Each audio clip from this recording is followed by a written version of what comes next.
ایک صاحب کہنے لگے کہ جی کسی نے شعر لکھا ہے، اس دکھی حیاتی دے پینڈیاں وچ، اس دکھی حیاتی دے پینڈیاں وچ کدی راہ پہ گئے کدی بھلدے رہے، ایک دیوا امید دا بلدا رہا، لکھ چکھڑ انیریاں دے چلدے رہے، پت جھڑ دے جھڑے ہوئے پتیاں وانگ اسی تیرے جہان وچ رلدے رہے، پر دامن امید دا چھڈیا نہ اسی نار تقدیر دے گھلدے رہے۔ تو میں نے کہا کہ بھئی تمہیں پت جھڑ کے جھڑے پتے کی طرح رلنے کی ضرورت ہی کیا ہے؟ کیوں ضرورت ہے؟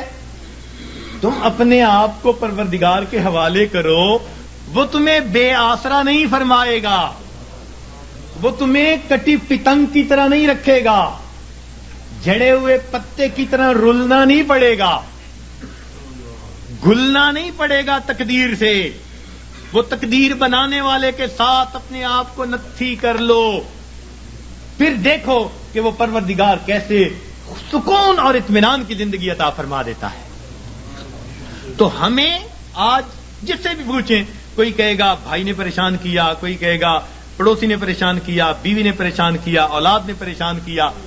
ہمیں کسی نے پریشان نہیں کیا، ہمیں ہمارے گناہوں نے پریشان کیا ہوا ہے، ہمیں ہمارے نفس نے پریشان کیا ہوا ہے، ہمیں شیطان نے پریشان کیا ہوا ہے۔ تو دشمن ہمارے دو ہی ہیں، نفس اور شیطان، اور دونوں گناہ کروا کے ہمیں پریشان کر دیتے ہیں۔ ہم گناہ کرتے ہیں سکون کی خاطر، اور گناہوں سے اور بے سکونی بڑھتی ہے۔